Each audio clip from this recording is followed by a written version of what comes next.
Бүтээгчдийн ертөнц Тэнгэр газрыг холбосон эрчим энергийн сугаас бэлтгэн явуулдаг ярилцлага подкаст нөхөө эхэлж байна. Тэгээд өмнөх дугаараараа бид нэр мөнх тэнгэрийн хүчин дор гэх үгийн цаа тутаг санааг мөнх тэнгэр дээдсэн буулгаж сайхан тодорхой хариултуудаа авсан. Тэгээд энэ удаа бид нэр тэнгэр гэж юу вэ? Тэнгэр эцэг мөнх тэнгэр гэдэг үгсийн цаана бидэнд ойлгох нууцын талаар ярилцгаа сууж байна. Тэгээд тэнгэр эцэг бидэнд хэрхэн нөлөөлдөг вэ гэдэг асуултаар хэдүүлээ ярилцлагаасаа эхлэе те.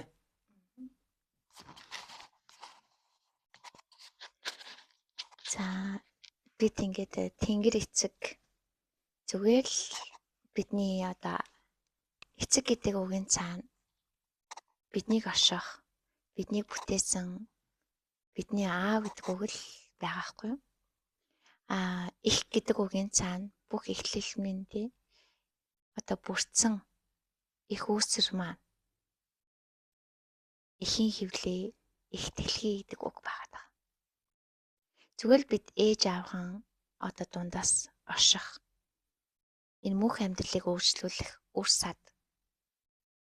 За тэгвэл тэнгэр эцэг их дэлхий тэр хоёрын дундаас мөнх амьдралыг үүсэх мөнх тэнгэр төлөв буюу мөнх амьдралын эрчмийг бид нар мөнх тэнгэр гэж хэлдэг. Тэр мөнх тэнгэр гэдэг үгийн ард зүгээр л мөнхийн амьдралын урсгал байгаа гэсэн утгатай. Энэ мөнх амьдралын урсгалыг монголчуудын дотоодод орших, мөнх амьдралыг ойлгож, эртнээс энэний төлөө орших гэж ирсэн мөнх үүрэгтэй сүнснүүд гэдэг. Амьдрал гэдэг үг өөрөө мөнх эрчимтэй гэж хэлээд байна шүү дээ.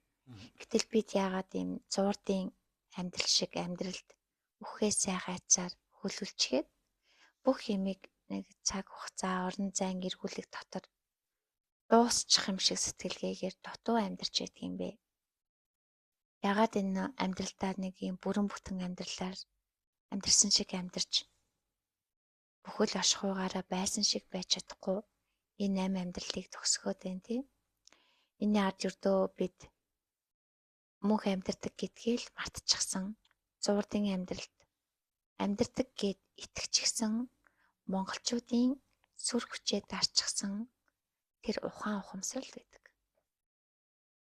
Юрдөө яг монголчуудын гэж онцлоод байгаа шалтгаан нь монгол гэдэг үгийн цаана юрдөө дандаа гүрэн тулс бүрэн байдал агуулдаг. Энэ нь өөрөө энэ их дэлхийгээ түүнийг бүтээгч их ухамсар буюу тэрийг бид нэр эцэг гэдэг үгээр нэрийддэг. Ядуул хүний амьдрал энэ дэлхийн амьдрал энэ эцэг их гэсэн хоёр хүүсийн дунд явагдаад байна да. Тэгвэл их дэлхий бол бүтээгч. Ягаад гэвэл бидний махан биеийг бүтээдэг учраас их хүний их хэвлийг эцэг төлөв болохоор биднийг энд ихийн хэвлээд суулгагч. Энэ дэсний учир зорилгыг бидэрт ойлгуулагч, бидний анхдагч ухамсар ахгүй. Тэгэхээр эцэг тэнгэр эцэг гэдэг үгийн цаана энэ их дэлхийг бүтээсэн энэ оршихуй ертөнцийг бүтээсэн бүр томоор ингээд ойлгох юм бол бүх оршиж байгаа бүхнийг бүтээсэн их ухамсар байгаа. Гэтэл дээрийг бид их гэж нэрлэхгүйгээр эцэг гэж нэрлэдэг байгаа шалтгаан нь энэ ухамсар бодит амьдралыг бүтээгч байдлаар бүтээхийн тулд оршиж байдаг гэсэн утгатай. За тэгэхээр эцэг тэнгэр буюу эцэг ухамсар бодит амьдралыг бүтээхийн тулд эхлээд их дэлхийг бүтээх бидний нэг дэлхийд амьдарч байгаа шүү дээ тийм. Гэхдээ бусад оршихуйг бас давхар яг энэ шиг бүтээдэг гэсэн үг. Их дэлхийг бүтээх агуу үйл хэрэг өрнүүлж эхэлсэн. Тэнд их дэлхийг бүтээгдсэн. Их дэлхий дээр их амьдралыг үргэлж ундрааж өвлжлүүлэх ёстой эмэгтэй хүмүүс түүнийг хамгаалж орших. Тэгээ түүн дотор үрээн суулгах амьдралыг өөрчлөх ухамсарыг бүтээх эр хүний хүүс бас бүтээгдсэн. Ухтаа бол ингээд бүхэл шашин дээр тэг ингээд эцэг төлөвөөс их төлөв бүтээгцэн гэдэг утгаар яригддаг шүү дээ. Бурхадын одоо төлөөллийг голцоо тэг бүгдийг агуулгач нь дандаа эр хүүстэн байдаг. За тэгээд тэр эр хүүстэн эм хүүснээр дамнуулаад бүтээхийг хүссэн бүгдээ бүтээдэг гэсэн санаахгүй. За тэгвэл одоо эцэг тэнгэр гэдэг үгний ард бүхнийг багтаагч агуу оюун ухаан буюу юунд ч автадаггүй цэвэр ухамсарын тухай яригддаг. Тэр эцэг төлөв гэдэг бол бүхнийг мэдгч, бүгдийг агуулгач. За агуулж мэдж байгаа бүхнээ хамгаалан орших. Бүтээсэн бүтээлээ бүтээлч байдлаар өрнүүлж, өөрчлөх, шинчлэх, хувьсгах. Энэ бүгдийг цаашид ямар байхыг тодорхойлогч. Нэг ясандаа бидний энэ бүх оюун ухааныг удирдах агуу хүч байдаг. Ухамсарын хүч. За энэ ухамсарын хүч байгаад амьдралын тойрогт амьдралыг бүтээж их дэлхий болгохын тулд одоо ухамсар өөрөө бодит орчныг бүтээх хэрэгтэй болдог. Бодит орчныг. За энэ бодит орчин бүтээхдээ одоо бидний энэ махан бие оршиж байгаа энэ их дэлхий болон бүтээгдээд энэ дотор эцэг төлөөс үүсгэгдэх ухамсар энэ болгоныг ам оруулах амин урсгал. За энэ хоёроос үүдэлтэйгээр бий болох бодит ертөнц түүний ингээд амин одоо эрчмээр урсгагдах ам амьдрал бий болж идэг. За тэгвэл эмэгтэй хүний цаана энэ их ухамсарыг тосч авах өгдөл байдаг. Эцэг тэнгэрээс өгч байгаа ухамсарыг эмэгтэй хүн тосч авдаг. Тэр эмэгтэй хүн үүнийг тосч аваад өөрийн ам амьдралаараа эргэн тойрондоо өөрийн одоо их хэвлэлтэй бүтээж байгаа үрдээ дамжуулж идэг. За тийм ч учраас эмэгтэй хүн бол одоо эцэг тэнгэрийн бүтээлийг урлагч, бүтээгч өгдөлтэй байна.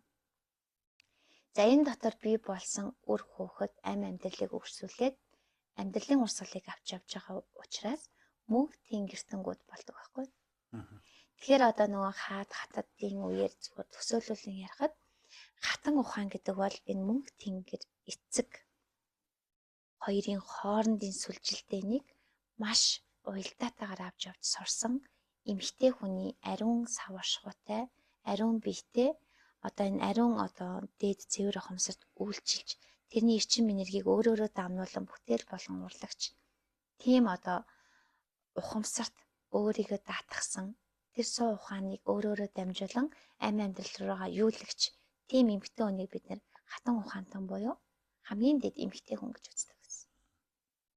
Энэ эмэгтэй хүнээс төрж байгаа үр хөөхөд энэ эмэгтэй хүний одоо хажууд байгаа эр мөн чанар хаан болдог. Хатад болдог. Тэгээ энийг бид одоо мөнх тэнгэртэн улаачлан авч явах алтан ургийнхан гэж нэрлэдэг байхгүй. Тэгэхээр одоо энэ тэнгэр эцгийн агуулсан ухааныг эмэгтэй хүн л өвлүүлж үлдээгээд эр хүндээ нөлөөлдөг гэж бодохоор эмэгтэй хүний агуу бүтээгч ийм үр дүндтэй бүтээгдэн бий болж байгаа эр хүн гэдэг бол тэнгэр эцэг өөрөө байдаг. Тэнгэр эцэг эмэгтэй хүнээр урлагдан бүтээгдэж эр хүн болж дахин нэг оршихдоо түүний бүтээсэн одоо эр хүний эрчим энерги энэ их дэлхийд агуу үйл явдлыг өрнүүлэгч тэнгэр эцэг өөрөө ам орон амьдралд өөрөө бууж орж иж байгаа дүрэн болдог. Тийм учраас тэр хаан одоо ухаан гэдэг чинь өөрөө энэ. За тэгвэл ямар ч одоо хаадын цаана агуу хатад байдаг бахны тий. Тийм учраас их хүн гэдэг бол энэ их дэлхийдээ зөвлөгдөд байгаа. Учир нь энэ ахна шүү дээ. Тийм байна. Тэгвэл мөнх тэнгэрийн өвөлөнд зүтгэгч гэдэг нь энэ эцэг төлөвийн ухамсарыг дотроос дуу хоолой болгож, бодол сэтгэл болгож, хүсэл мөрөөдөл болгож сонсогчд үүнийгээ бусдын ам амьдралыг энэ тэнгэр эцэгтэй нь холбож их дэлхийтэй нь газардуулах гэж их дэлхийгээр нь дамжаад бүгдийг нь их ухамсарт нь холбох гэж явдаг ийм одоо үйл хэрэг цаана өрнжээдэг. Энэ үйл хэргийг мөнх тэнгэр гэж хэлдэг. Мөнх тэнгэрийн одоо үүрэг хүлээгч нар мөнх тэнгэртэн алтан ургийнхан амь нэгтэй нэгдлийнхэн тийм үүнийхээ үр дүнд энэ дэлхийн амь амьдралыг тэнгэр эцгийн бүтээлч байдал зохицуулаад бүрэн утгаар нь өөрчлөх үед нь өөрчлөж, хувьсгах үед нь хувьсгаж, уруудуулах үед нь уруудуулж, сэхээрүүлэх үед нь сэхээрүүлж идэг. Тэр хүн болгон одоо мөнх тэнгэрийн үүлэнд бүгд л байж л байдаг. Уруудж байгаа үед нь бүгд уруудаж амьдардаг. Сэхэж байгаа үед нь бүгд сэхэж амьдардаг. Гэхдээ энэ болгоныг тосож авч хүлээж авахын тулд бүгд өөрсдийнхөө дотор мөнх тэнгэртэйгээ гүн холбоотой, эцэг тэнгэртэйгээ ухамсар нэгтэй, их дэлхийтэйгээ амь холбоо, хүн холбоотой гэдгээл санаж хахад бидний сүнс дотроо өөрөө аяндаас ирж идэг. Яагаад бид сүнстэй гэдгийг хүлээмжшүүлэх хэрэгтэй гэхээр биднийг амь оруулагч, амьдралд нэгтгэж ганц зүйл маань л биднийг агуулгач сүнс. Биднийг агуулж штэ. Бид сүнсэндээ агуулгадж байна. Тэрнээс ич бид сүнсээ агуулад байгаа юм огт биш байхна ш.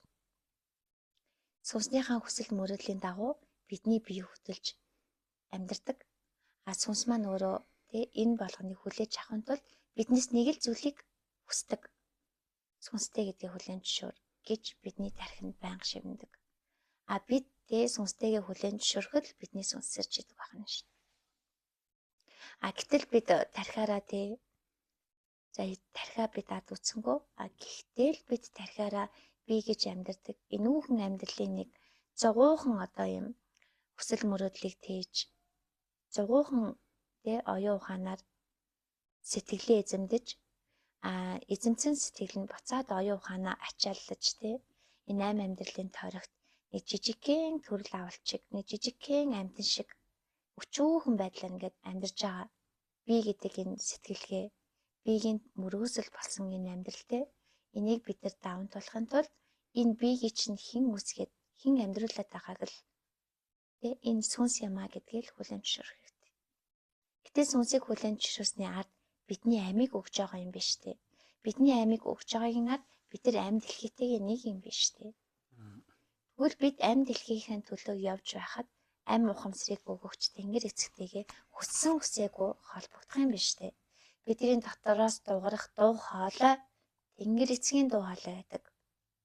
Бидний амьдралдаа үйлдэж байгаа, бүтээж байгаа амьдрахын төлөө оршиж байгаа үйлдэл болгон маань амь дэлхийхэн төлөө мөнх тэнгэрийн үйлдэл байдаг. Үр дүн нь юу юм? Үр хөөхд амь амьдралыг залгуулахын төлөө.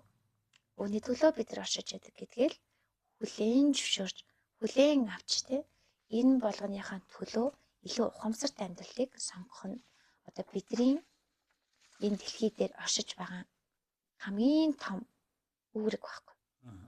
Үүний төлөө оршиж байгаа та энэ үүргийг гүйцэтгэхийн төлөө. Үүргийг гүйцэтгээд ирвэл тань эрхэн ирдэг юм аа. Эхлээд эрхийг авдаг. Тийм ч бас монголчууд үүрэгтэн үүрэг хүлээдэг юуны төлөө? Дэлхийн амь амьдралын төлөө. Үүрэгний цаана хариуцлага, үүрэг хариуцлагаа эзэмших тусмаа монголчуудын сүр хүч мандан бадарч идэг. Амиа зогоогоод бултаж амиа хоохож буландаа шийдэхдээ монголчууд бүх дэлхийг өдий дайны босго даах ухаангүй өчүүхэн болгож амьдардаг. Сонирмаад энэ дэлхийн амьдралын цаана монголчуудын л байгаа байдал нөлөөлдөг гэхэд. Тэгвэл бид энэ дэлхийд нөлөөлөх ийм хүчтэй. Үнэн биз дээ. Бид дэлхийг дандаа л хувьсгаж өөрчилж байсан шүү дээ, үеийн үед. Энэ бүр түүхээр дүүрэн байна. Гайхамшигыг хэн бүтээдэг юм? Монголчууд бүтээдэг шүү дээ. Монгол цусдууд бүтээдэг. Тэгвэл энэ үний юм бол бид одоо сэрц хэрэг цаг болчихжээ гэдэг утга санаа цаана явж. Тэгээд тэнгэр эцэг гэдэг үгийг чаад монголчуудын угсаа гаруулыг амь нэгтэйгээр авч явдаг. Бидний өвөг дээдсийн дээд хэлхээ холбоосууд л байдаг. Бид энэндээ нэгдэж энийхээ хүчийг дээж нөгөх тусмаа Тэр тэнгэртэй мандан бадардаг. Тэнгэр гэдэг үгний чинь ард ухамсар л байдаг шүү. Амьдрал гэдэг үгний чинь ард те энэ ухамсар ам орж амьдралын хэлхээнд бий болж байгаа ухамсарт амьдралыг л хэлдэг шүү. А ухамсараа мартаж амьдрах амьдралыг харин юу гэдэг вэ? Энэ бол те амьдралын зориггүй амьдарч өхөл мөхлийн ирмэг дээр үргэлж айж амьдардаг мөхөд бэлэн оюун ухаан л те бидний амьдралыг удирдах эхлэхээр бид нар ухамсаргүй амьдрал эхэлдэг.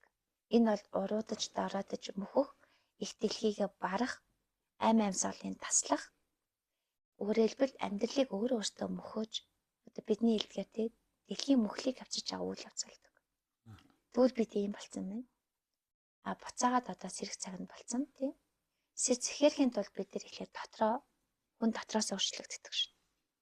Хүний дотор тэ амь сүнс нь л өөрчлөгдөж наана тий амьдрал даатал дээр бодит өөрчлөлтүүд явагддаг. Тэгвэл энэ амь сүнсний өөрчлөлтүүдийг сая одоо өнгөрсөн 2 жилийн хугацаанд цаанаасаа сэрэх ёстой одоо Монгол ясны төлөө амиа зольж тий үргэн ухамсарлсан хэсэг одоо гал нийтлийн дотроос одоо энэ дотоод сэхэлтэй бүх монголчуудын дунд явагдсан.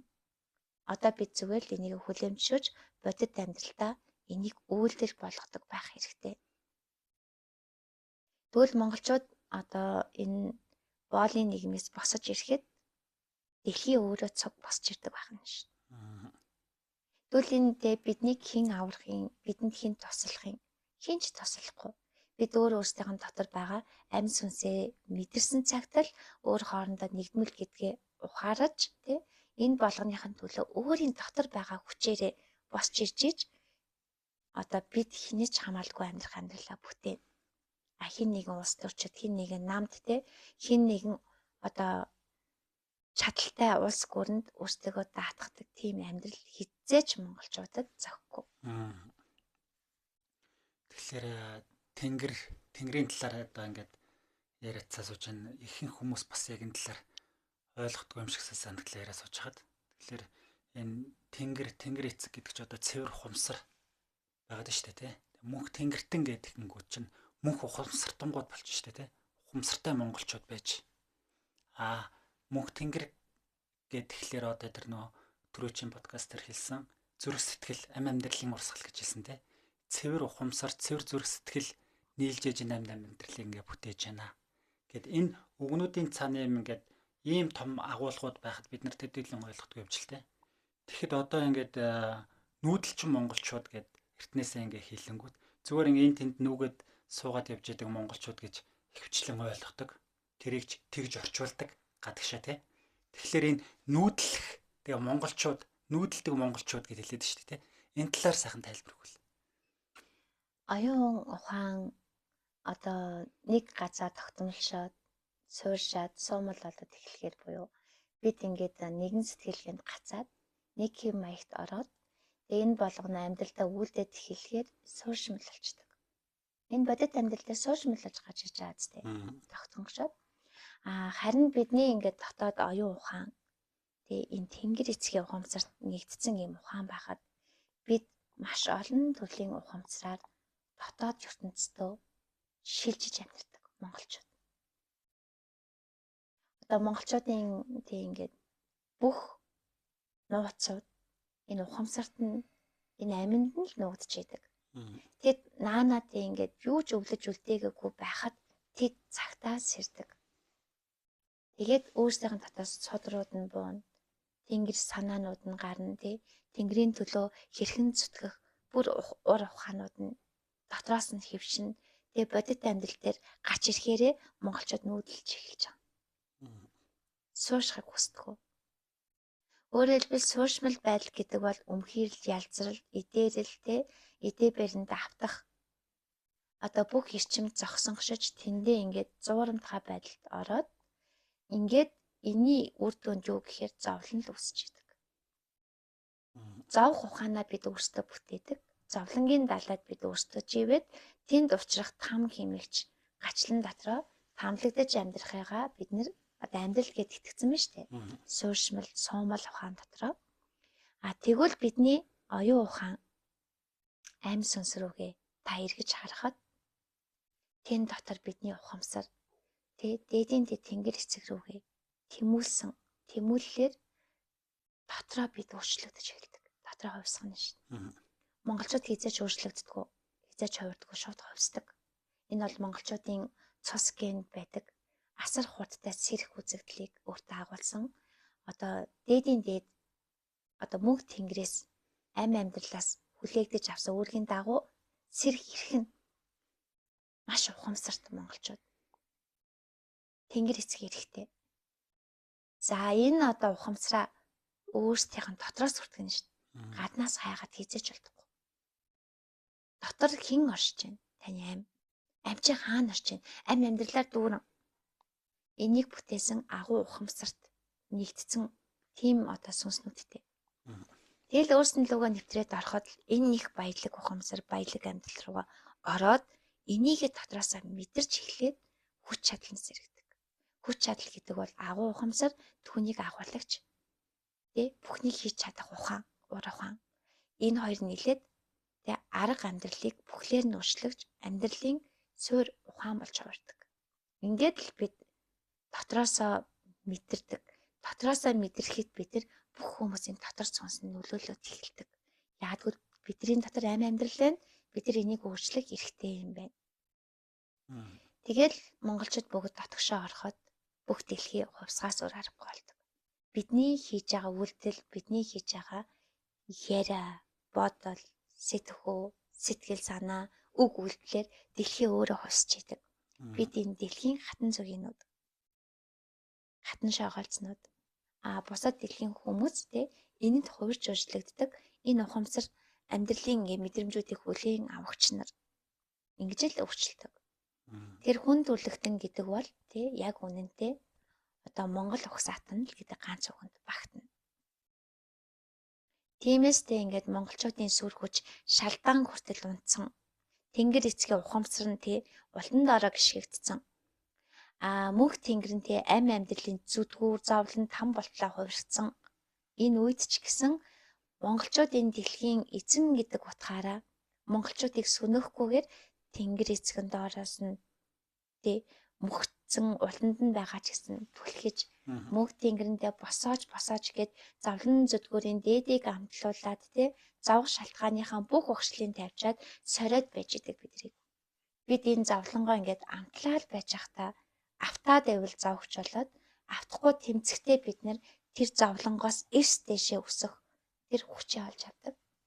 Энэ бол бидний одоо нэг талын амьдралын бэлэг. Ягдвал бид нар ингээд амьдралыг өөрчлөхийн тулд ингэж завж байгаа юм. Ингэж сул дараа байгаа юм. Ингэж боолын босгоны шороо болсон байгаа юм. Гэтэ юуны төлөө юм? Агуу сэрэлтийн төлөө. Энэ дэлхийн агуу одоо соён гэгэрлийн төлөө бид энэ замыг уугуй толдог үеийн үед. Тэгэхээр сая хэллээ тэнд монголчууд бол дэлхий бол нэг монгол угсаа гэдэг ингээд хэлж болж байна гэх. За энийг үүсгдэг хүмүүс бол мэдээж гарч ирнэ. Тэд нар болохоор яг тархины одоо байдлаараа хандах юм бол энэ бол угаасаа үгүйсгэтнэ. Зүгээр сүнсэн талдаа гараад энэ цаатаал дутуу учрыг ойлгох юм бол угаасаа хүмүүс ойлгодог те. Тэрүүнтэй адилхан дээр үеийн одоо нүүдэлчин монголчууд маань дэлхийн талыг эзлээл ингээл явж захтаа те. Дотор нь ямар байсан гаднаа тэгж угаасаа гарч ирдэг гэж хэлдэг штэ те. Тэгэхэд дотор тэр оюун ухааны тэр сүнсний тэр оюун ухааны тэр нүүдлийг байн хийж идэг те. Байн ухамсарлуугаа ингээд шилжиж одоо ингэж хийдэг байсан. Гадна талтаа бас ингээд нүүдэлчин амьдралаар ингээд гарч ирж ээжээ те. Тэгэхээр одоо үед монголчууд яаж яах гэхээр суур шамдал амьдралд суурсан нөгөө нэг яг хит баригдсан үзэл бодолтой баригдаад ингээд одоо нэг нүүдэл хийхгүй, оюун санаа нүүдэл хийхгүй яг өөрсдийн сурсан мэдсэн юмдаа ингээд гаццсан байгаа байдал одоо ингээд харагдаад байна шүү дээ те. Тэгэхээр бид нэр үүх түүхээс сайн суралцах юм байна. Дотоод руугаа орж нүүдлэх тэр оюун санааны тэр нүүдэл тэр дотгошоо орох ухамсарын сэрэлтээ хийх шаардлагатай ерэн цаг үед л амьдраад байна л да тийм. Монголчуудын хүчийг монголчууд өөрсдөө л дардаг. Тэр монголчууд Монголоос уурсан цагт дэлхийн одоо бусад үндэстэн угсаатанд Монголыг даалгах хүчийг өгч байдаг. Өөрөө боддоо тийм ингээд бид дэлхийн эзэд гэж энэ гэтэл дэлхийн эзэдийг мохох хүч дэлхийн эзэдэд л байх хэрэгтэй. Тийм учраас Монголоосоо урвсан тий Монгол сэтгэлгээнийхээ эсрэг зогссон тэр одоо хүмүүсийн уралт дээр дэлхийн бусад угсаатангууд тэр Монголын хүчийг эзэмшиж урвсан Монголын хүчийг эзэмшиж монголчуудыг буцаад дарах тэр дарамтыг өсгөж байдаг. Тэгвэл бид яг одоо тий ингээд урвсан монголчуудынхаа дарагдсан эрчимд дарагдаад одоо улс үндэстнийхээ хүч чадлыг яг Монгол хаанаагаан байхгүй шүү дээ. Бидний Монгол хаана оршиж байгаа амин газрыг хэн эзэмшиж байгаа лав Монгол биш байх яг одоо. Бидний зүрх сэтгэлийг хэн удирдах байгаа лав монголчууд биш. Бидний оюун ухааныг хэн ховсдож байгаа лав монголчууд биш.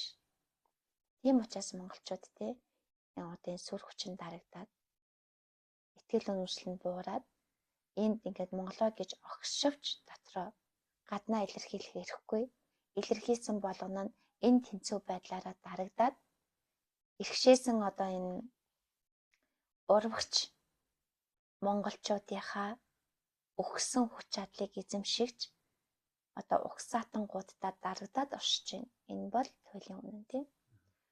Гэтэл урвсан монголчуудын цаана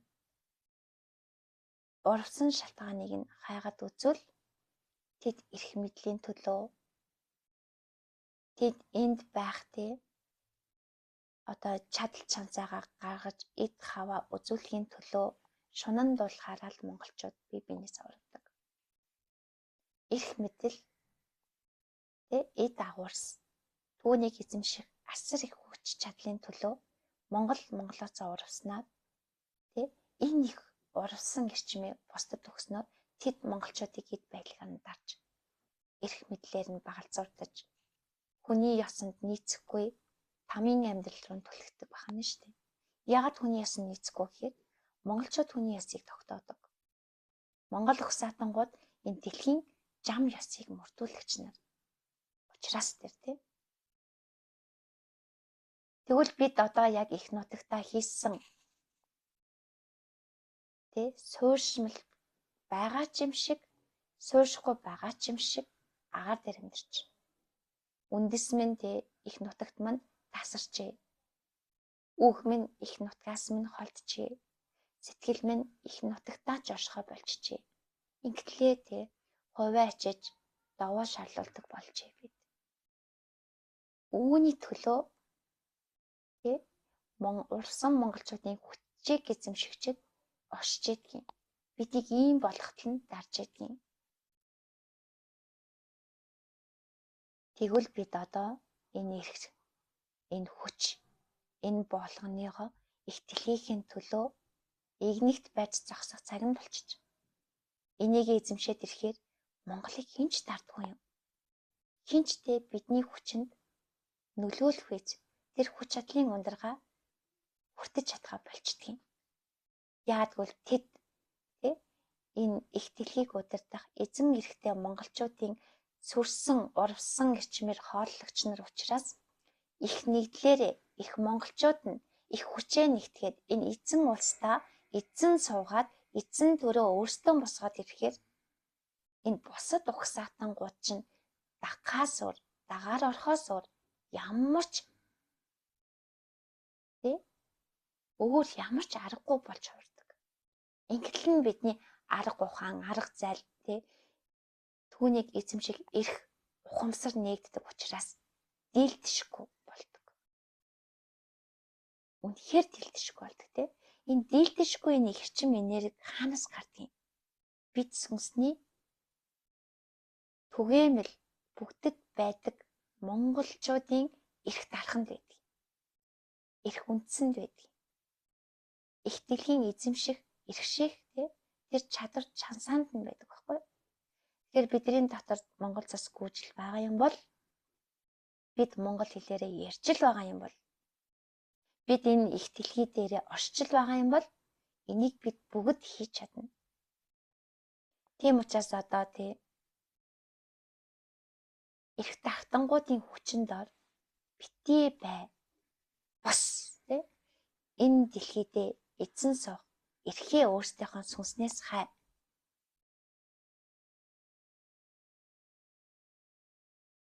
Тэгээд игнэгт дийлдэшгүй хүчээ хоорондоо нэгдээд босгоо тэр.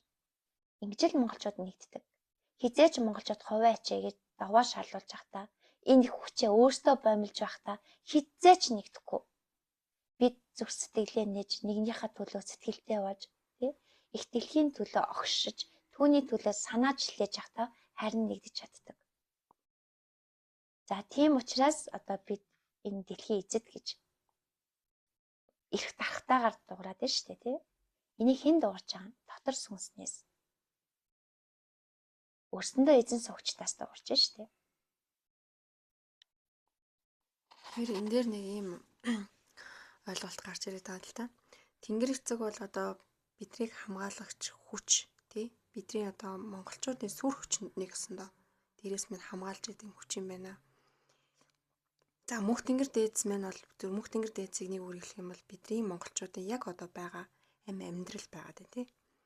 За тэгтэл бидний дэлхийн ээж гэдэг байгаа чинь хайр гэдэг үгтэй нэгсэн толгойдод байна шүү дээ тий. Энэ гурван хүчин доор л одоо би дэлхийн хүн амын амьдарч байгаа одоо яг одоогийн бодит байгаа байдал шалтгаалдаг.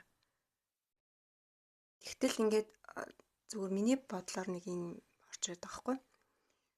Үний амьдрал сорилттой заавал байдаг те. Дээшээ өгсөн, доошоо унана, босно, буцаад унана. Ийм нөгөө сорилт нь өөрөө эцтэй ямар үр дүнтэй байна уу гэхэлэр энд байсан дээд одоо хүрсэн байгаа амьдралын чадамжаасаа илүү дээшээ гарахын тулд амьдрал бидийг эргээд унгаадаг. Тэр уналтан дээрээ бид нар босч ирэх тэнхээ тий тэрийг анзаарах хүчин нэрвэ байх юм бол тэрнээс дээшээ бид нар амьдралыг хөгжүүлдэг. Тэгтэл одоо монголчуудын яг одоо бодит байгаа байдал одоо байдгаараа тий хамгийн дороотохороо ямар төвшөнд төрж дороотож болох хэмжээнд тултлаа бид нар унчжээ. Монгол хүний үнц нь унтсан. Монголчууд бүртэл ингээд дэлхийг өөрчилж чадна гэдэг энэ ийм цаанаа хүчтэй гентэй хүмүүс гэдэгтээ хүртэл итгэж чадхааргүй хэмжээнд унчжээ. Тэгээ өнөөдөр ингээд монголчуудыг ийм хүчтэй бүхнийг одоо босгож ирэх хүчин та нарын дотор байд юм а, цуснд ч байд юм а гэж хэлэхэд итгэж чадах монголчууд байхгүй болтлоо ийм үнц нь унтсан байгаа тий. Гэхдээ одоо бид нар яг нэг юм эргэлтийн цэг гэдэг шиг яг одоо энэ та нарыг илүү хүчтэйгээр босгож ирэхийн тулд яг өнөөдрийн амьдралыг чинь та нарт мэдрүүлж байна.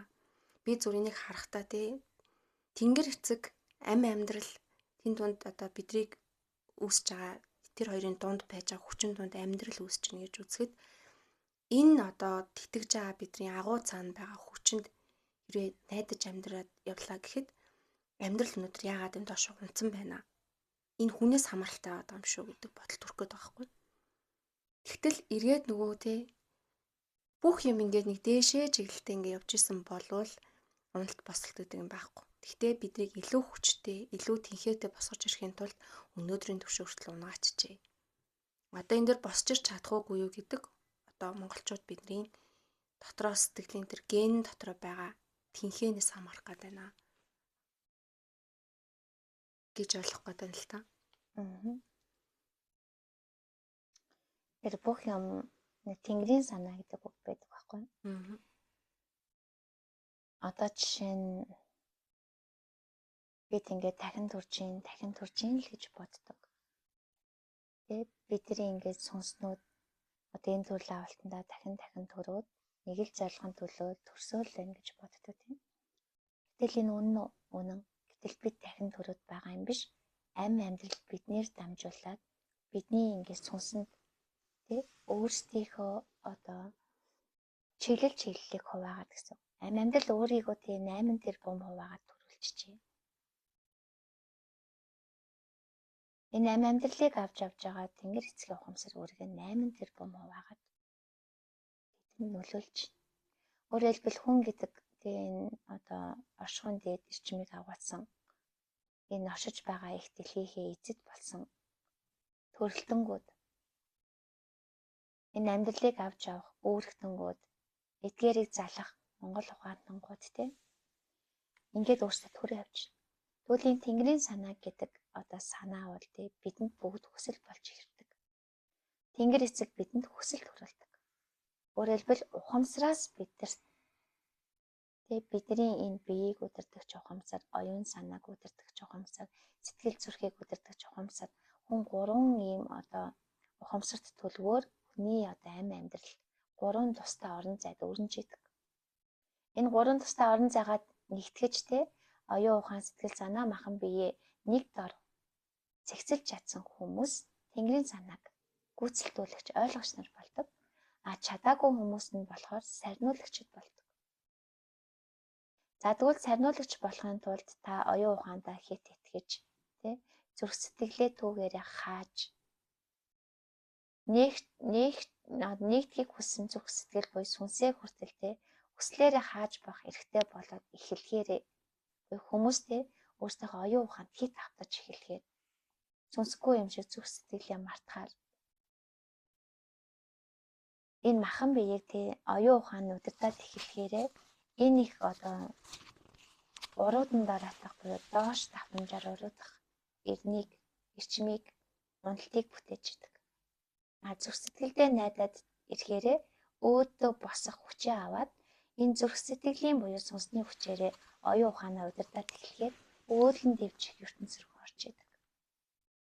Тэгэхээр тий одоо бидний амьдралд ч гэсэн туулж чадахгүй гэж хэлдэг зүйл маань өстой нэг өсвөл хийсэн гэдэг шиг чадахгүй гэд хоошоо суусан болгон заавал чам дээр ирнэ гэдэг шиг тий бүх юм юм няцаалттай байдаг. Юуны тулд няцаагдаад байгаа гэхээр та давах хэвээр, та хүртэх хэвээр, та заавал энийг тий мэдрэх хэвээр. Энэ бол өөрөө амьдралын урсгал тий даван тулж чадсан нь бөгжиж ховсдог. Чадаагүй нь тий одоо энэ 8 амьдралд тэг болж бүр чадаагүй нь тий амьдралаас арчигдах хөрс цэвэршүүлэгч нар болж байгаа шүү дээ. Тэгэхээр бид оюун ухаандаа найдаад ирэхээр ундаг бахан, сүнсэндээ найдаад ирэхээр өөдөлдөг бахан, төлийг хойж өргөлж ээлжилдэг бахан тий. Учир нь сүнсний хүчийг нэмэхийн тулд бүх зүйл оюун ухаанд шингэдэг. Оюун ухаанаар ингээд хөгжсөн сүнсгүйгээр амьдарч чадж байгаа юм шиг тийм итгэлийг төрүүлж бид сүнсний эсрэг оюун ухаанаа тавьсан үедээ сая агуу сүнсний хүч сэргийх бүх боломжийг сүнс хайж дотор агуу тесрэлтийг тэр хэрчим энергийн цацрагалтыг хийхээр бэлдэж байдаг гэсэн үг. Тэр хүний амьдралд хэр их сорио орж ирнэ, хэр ихтэй чадахгүй мэдхгүй гэсэн асуудал гарч ирнэ. Тэр хүн тархин дээрээ байж байгаа юм тэр. Хүн амьдралдаа сориогүй болох цаг ирдэг. Амьдралд тэг садаагүй болох үе ирдэг. Тэр бол цэвэр сүнсэн дээрээ бүхнийг агуулгач эзэн сэтгэлгээн дээрээ ирэхээр амьдралд учирч байгаа бүх зүйлийг сорио гэж харахаасаа илүүтэй амьдралын бэлэг хөгжүүлэх одоо энэ хэрчим гэж харж эхэлдэг үе байдаг. Энийг бол бид нар бүтээлч өөр буюу бүтээлч чадвар эзэн ирэх нэгцэн үед хүн бүтээхээс өөр замгүй болдог. Энэ үеүүдэд бид нар мэдэрдэг. Тэгэхээр энэ бол ингээд монголчуудын ингээд сүнсээ хөгжүүлэх арга ухаан. Ингээ уналтыг мэдрэх үеуд нь. Энэ бол байгалийн зам бүх юм давтамж дээр суурилдаг тий. Давтагддаг энэ хэмнэлд тохирогдож бид улам хөгжиж дэвшихийн төлөө улам ундаг байна шин. Тэгээ бидний дотор нэг л зүйл байдаг. Бид ийм хүчтэй штэ. Бид ийм тий одоо агуу Чингис хаан, агуу Монголын түүхүүд бидэрт байнга сануулга өгч байдаг. Нэгчээдэг, нэхлээ. Энэ тэнгэр санаах нь штэ.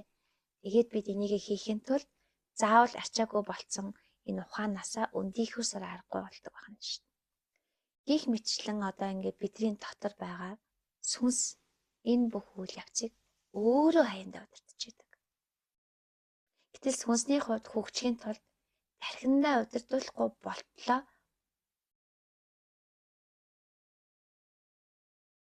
тэ өөрөөр хэлбэл өөрөө хүсээд тархиа нээгээд сүнсээ чөлөөлдөг энэ эрсдлийг одоо энэ эрсдэл ахгүй яг л хүн хүсвэл зүрхээ нэчдэг тий хүн хүсвэл сүнсээ одоо мэдэрчдэг энэ эрсдэл Яадгүй л те сүнс энийг ингээ мэдрээд өөрийгөө удирдах таххаа хөгжиж чаддгүй. Яадгүй боломжийг дандаа сүнснээс яагаад те агуу ухааныг гэлсах гайхчдаг учраас. Тийм учраас сүнс өөрөө өрхөд тэр чигт нь мартах ой санамжийг хүсгдэг.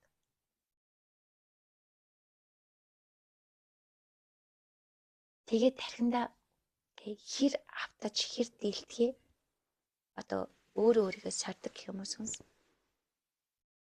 Автсан тархиныхаа дотроос хэрхэн сэрэх арга ухаанаа олох нь өөр сүнсний сэрэлт.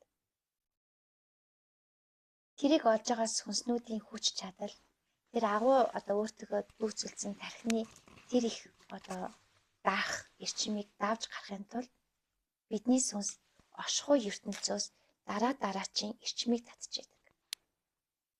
Ингэж монголчуудын сүнстэй оршихуйн дайтай оршиж байгаа бүх од гарагсын дайтай тэлдэг байна шүү дээ.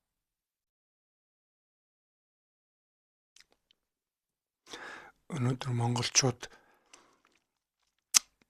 тэнгэр заяатай гэж цээжэд илдээд тэнгэр үзэл гэж үзэл онол болгож энэ тархиныхаа хийрхлээр зүгээр амаараа ашгарч ухаангүй гаргаж байгаа явдал нь өөөсөө өнөөдөр энэ тархиндаа дийлдсэн байгаа байдлыг харуулад байна. Тэгээд багш маань энэ тэнгэр эцэг их дэлхий энэ амьдралын цаана ямар нарийн утга учир байгааг маш сайхан тайлбарлаж өгч байна. Тэгэхээр энэ тархит дийлсэн өнөө цаг үед энэ хайр инэрлэгөө хатуу энэ тархины энэ дарангууллаас биднес сүнсээ чөлөөлж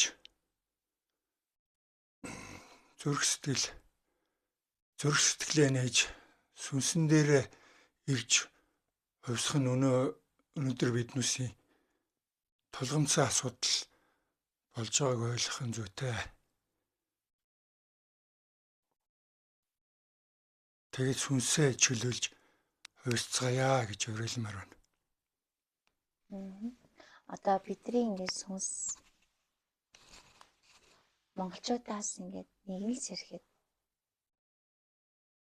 сэрээдээ оршиж байгаа энэ зориг өгдлөө бусдынхаа өмнөөс нэг нь л мэдэрч эхлэхэд тэр сүнс босод сүнсээс сэрэж эхэлдэг. Угаасаа энэ олон монголчуудын дундаас хинэн тий ингээд сүнсээс сэрэж чадах тэр одоо сүнс сэрэгч нь өөрөө монголчуудын бүх зовлонг барж туулж түүний автцсан байгаа тий монголчуудын автцсан байгаа тархи оюуны тэр их автмал хүчний цаанаас станыг ингээд одоо зүүн үзүүдээр тий будаа тогтох мэт боломж олж тэр тогтсон будаагаа унахгүй төлөө бүх амьдралаараа чичирхийлэн тий амиан өргөх замаар амь сэтгэлийн бүрэн зориулах байдлаар энэ амьдралын ингээд бүхий л одоо тойрогт амьдрах эрхээ алдатлаа зүтгэж нэг хосондоо тархины амьдралаасаа босч ирэхийн тулд бүх монголчуудын тархиныхаа тий тэр одоо сүнсээ дарах тэр эрчим энергийг бүгдийг нь өөрхөн нуруунд дээр үрж босч ирдэг эхний хүн. За тэр эхний хүн босч ирээд буюу өөрөө там дотор байж байгаа хэн шүү дээ. Тамыг өөртөө багтааж, тамыг ойлгож, тамийн хүчнээс бусад монголчуудаа буюу там бол тархитэй сүнсний хувьд тархи. Одоо босгож ирэхийн тулд өөрөө там болж хоцроод тамийн сараануудыг одоо бусдаа тавьж эхэлдэг байна шүү. Сэрхгээд ядаад байгаа бүх сүнснүүдтэй тамийн сарайг тавьдаг.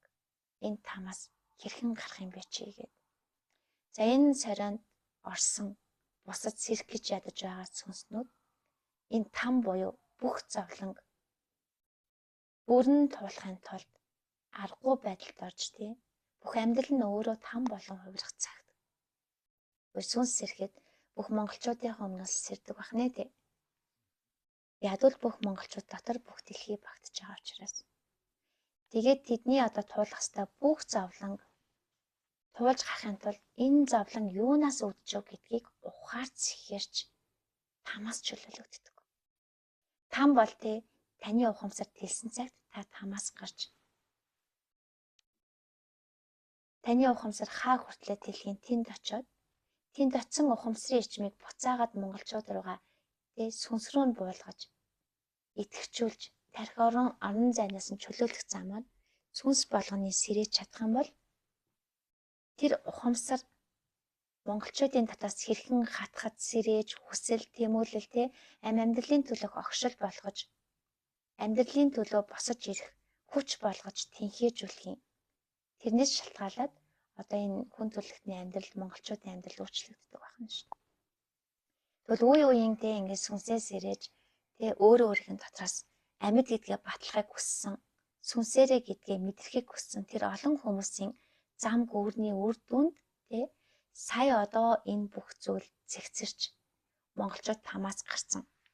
Тий одоо там биш гэдгээл хүлээн зөвшөөрчгöd бидний 8 амьдралыг хүчлэх энэ их хүчийг ил амьдрал руугаа дотоод ертөнцнөөсөө сүнснээсээ гарах боломжтой болчих.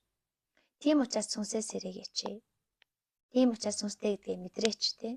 Энэ олон үе үеийн сэрээгч нарын энэ ууггүй тэмцэл энэ ухамсарын үр дүн хүртээч. Тэгээд одоо энэ 8 амьдралаа өөрчлөөч. Та зовлонгийн далайд насаараа точих уу? Та сэрсэж чадахгүй буцаад унтсаар байх уу тий? Тэгвэл сэрсэж амьдэрсэн шиг амьдарч зовлон болгоныг жаргал ботлно. Цэгцэлж тий жаргах ухаанаас сүнснээсээ хайж жаргалын ертөнцийг бий болгооч. Тэрдээ важинг. За тэгвэл яг одоо энэ шинэ нэрэн одоо шинэ үе тий энэ болгоны цаан чинь яг одоо бидний эрен үе эхэлсэн гэдгийг л дахин батлаад байгааг мэдрээч гэж хэлэх гээд байна. Хөх толботой Монгол хүн болгоны сүнсэнд бэлэн өгдөөцөх нь энэ тэнгэр заяан бэлэн байгаа гэдгийг ойлгож хүлээж аваарай. Энэ маш амархан шүү монголчуудаа.